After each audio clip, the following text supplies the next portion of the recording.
Hey everyone, welcome back. In today's video, I'm going to show you how to extend the duration of your video using CapCut. So, let's get started.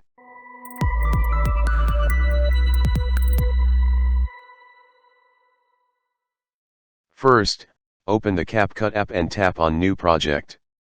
Choose the video clip you want to extend from your device's storage and hit the Add button at the bottom right corner of the screen. Once your video is added to the timeline, tap on the Edit button located at the bottom left. This will bring up several options. Select the speed option and set the speed type to normal. To extend the video duration, drag the speed slider to the left. The slower the speed, the longer your video will be. Make sure to adjust the audio separately if necessary.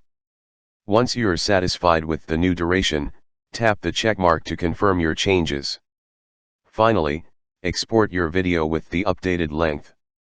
And that's it. You've successfully extended the duration of your video. If you found this tutorial helpful, don't forget to like, subscribe, and hit the bell icon for more tips. Thanks for watching.